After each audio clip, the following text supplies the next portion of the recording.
జాతీయ చేనేత దినోత్సవం సందర్భంగా ఏపీ ప్రభుత్వం చేనేత కార్మికులకు శుభవార్త అందించనుంది.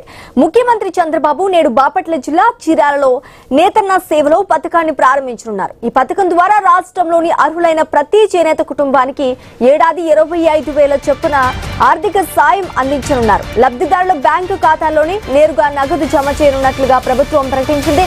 ఈ పథకం ద్వారా రాష్ట్ర వ్యాప్తంగా మొత్తం 71,536 చేనేత కుటుంబాలు లబ్ధి పొందనున్నాయి. పథకం ప్రారంభోత్సవం అనంతరం సీఎం చంద్రబాబు చీరాల నియోజకవర్గంలోని టీడీపీ నాయకులు కార్యకర్తలతో ప్రత్యేక సమావేశం నిర్వహించనున్నారు. పార్టీ బలోపేతం, ప్రభుత్వ సంక్షేమ పథక అమలు, భవిష్యత్ రాజకీయ కార్యాచరణపై ఆయన దిశానిర్దేశం చేయనున్నట్లుగా తెలుస్తోంది. ముఖ్యమంత్రి పర్యటన నేపథ్యంలో పోలీసులు విస్తృత భద్రత ఏర్పాట్లు చేశారు.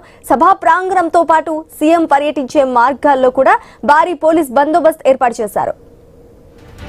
ఇక ఇదే అంశానికి సంబంధించి పూర్తి డీటెయిల్స్ మా ప్రతినిధి సుధాకర్ అందిస్తారు. సుధాకర్, జాతీయ చేనేత దినోత్సవం సందర్భంగా ఈరోజు చీరాల్లో నూతన సేవా కార్యక్రమాన్ని చంద్రబాబు ప్రారంభిస్తున్నారు. ఇక చీరాల్లో నిర్వహించే కార్యక్రమాన్ని విజయవంతం చేసేందుకు ఇక టీడీపీ కేడర్ అధికారులు అన్ని ఏర్పాట్లు పూర్తి చేశారు. ముఖ్యమంత్రి చీరాల పర్యటన నేపథ్యంలో ఇది ప్రధాన వేదికతో పాటు శాంతిపేటలో ముఖ్యమంత్రి పరిశీలించే మధ్యాహ్నంలో స్థానిక చేనేత కార్మికులతో సమావేశంతో పాటు స్థానిక టీడీపీ కేడర్తో చంద్రబాబు సమావేశానికి సంబంధించి అన్ని ఏర్పాట్లు పూర్తయ్యాయి.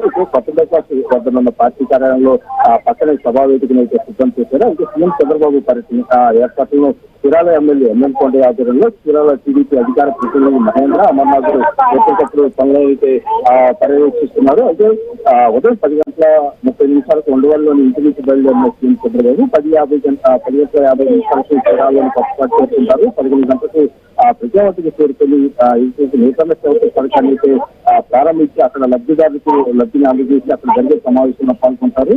అయితే ఈ చంద్రబాబు పరిస్థితి నేపథ్యంలో ఇటు 1 గంట సమయంలో జనరపాటు చేరుకుని అక్కడ చేనేత మగ్గాలను కూడా పరిశీలించి చేనేత లబ్ధిదారులతో మాట్లాడతారు. అయితే తిరిగి 2 గంటల 15 నిమిషాలకు చీరాల టీడీపీ పార్టీ కార్యాలయంలో ఏర్పాటు చేసిన సమావేశం అయితే చంద్రబాబు పాల్గొంటారు. అయితే ఉదయం అనంతరం 4:25 సమయంలో చీరాల నుంచి బయలుదేరి తిరిగి ఉండవల్లి నివాసానికి చేరుకుంటారు. అయితే సీఎం పర్యటన నేపథ్యంలో ఇక పోలీస్ యంత్రాంగం కూడా కట్టుదిట్టమైన భద్రతా చర్యలు చేపట్టింది. ముఖ్యమంత్రి చంద్రబాబు పర్యటించే ప్రాంతాలను కలెక్టర్ వినోద్ కుమార్ తో పాటు ఎస్పీ ఉమామేశ్వర్ ఎమ్మెల్యే కొండయ్య భద్రతా ఏర్పాట్లను పరిశీలించారు. అయితే కూటమి రూపం ఏర్పడిన తర్వాత చీరాల్లో చంద్రబాబు తొలిసారి పర్యటన నేపథ్యం ఆయన పర్యటన విజయవంతం చేసేందుకు టీవీ సిస్టంలో కూడా భారీ ఏర్పాట్లు చేశారు.